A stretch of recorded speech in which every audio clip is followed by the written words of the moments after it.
UPSC civil services examinations అంటే IAS IPS వీటి కోసం ప్రిపేర్ అయ్యే వాళ్ళ కోసం సిఎస్బిఎస్ అకాడమీ ఒక కొత్త బ్యాచ్ స్టార్ట్ చేస్తుంది. ఇది ఆన్లైన్లో వినొచ్చు, ఆఫ్లైన్లో వినొచ్చు. ఈ బ్యాచ్ జూలై 17వ తారీఖు నుంచి స్టార్ట్ అవుతుంది. ఇంట్రెస్ట్ ఉన్న వాళ్ళు కాంటాక్ట్ చేయొచ్చు ఈ నెంబర్స్కి. ఆఫ్ఘనిస్తాన్లోని తాలిబాన్ ప్రభుత్వాన్ని మొట్టమొదటిసారిగా అధికారికంగా అఫీషియల్గా రికగ్నైజ్ చేసిన దేశం రష్యా. మనకు తెలుసు 2021లో ఆఫ్ఘనిస్తాన్లో కంప్లీట్గా తాలిబాన్ టేక్ ఓవర్ చేసేస్తుంది. అమెరికా ఎప్పుడైతే కంప్లీట్గా ట్రూప్స్ విత్డ్రాల్ చేసేస్తుందో తాలిబాన్ ఇమీడియట్గా అంటే లాస్ట్ ట్రూప్స్ ఫ్లైట్ ఎక్కక ముందే తాలిబాన్ గవర్నమెంట్ ఆఫీసెస్ అన్ని ఆక్యుపై చేస్తుంది అనమాట. అంతకుముందు కూడా 40-50% ఆఫ్ ఆఫ్ఘనిస్తాన్ని తాలిబాన్ కంట్రోల్లోనే ఉంచుకుంది. అసలు రష్యా ఎందుకు తాలిబాన్ని అఫీషియల్గా రికగ్నైజ్ చేస్తుంది, ఎందుకు చేయాల్సి వచ్చింది?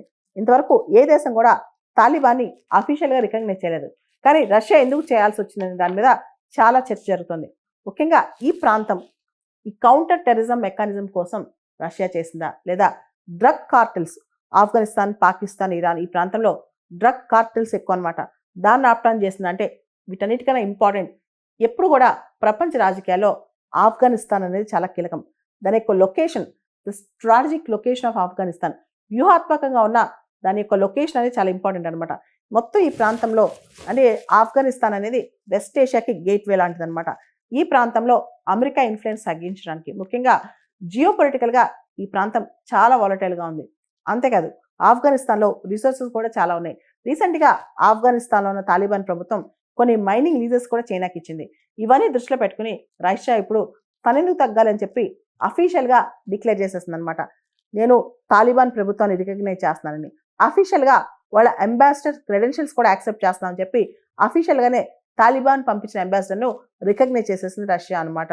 సో జూలై 3, 2025 ఈ రోజున రష్యా అఫీషియల్గా ఫస్ట్ కంట్రీ అనమాట తాలిబాన్ ప్రభుత్వాన్ని రికగ్నైజ్ చేయడం. సో ఈ దిశగా బైలేటరల్ కోఆపరేషన్ ఆఫ్ఘనిస్తాన్కి రష్యాకి ఎనర్జీ, ట్రాన్స్పోర్ట్, అగ్రికల్చర్, ఇన్ఫ్రాస్ట్రక్చర్ ఇలా అనేక అంశాల్లో ద్వైపాక్షికంగా సహకారం పెరుగుద్దని కూడా అంచనా వేస్తున్నారనమాట. తాలిబాన్ ప్రభుత్వం దీనిపైన చాలా పాజిటివ్గా రెస్పాండ్ అయింది. ఇది అందరికి ఎగ్జాంపుల్, మమ్మల్ని కూడా రికగ్నైజ్ చేయొచ్చు, మేము అందరితో సమానమే అని చెప్పడానికి రష్యా ఇప్పుడు చేసిన ఈ ప్రయత్నం అందరికీ ఎగ్జాంపుల్.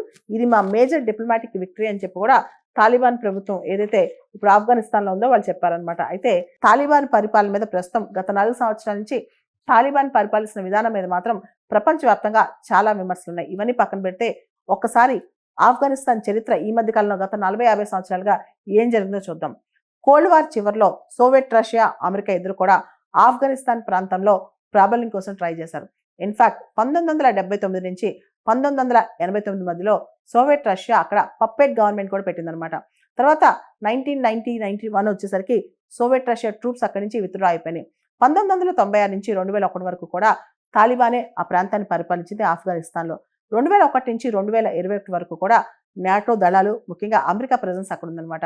ఎప్పుడైతే 2021లో ఆఫ్ఘనిస్తాన్ నుంచి అమెరికా ట్రూప్స్ విత్డ్రా అయిపోయాయో అప్పటి నుంచి కూడా తాలిబాన్ ప్రభుత్వం వచ్చిందనమాట. భారతదేశం ఇప్పటి వరకు ఆఫ్ఘనిస్తాన్లోని తాలిబాన్ ప్రభుత్వాన్ని అఫీషియల్గా రికగ్నైజ్ చేయలేదు.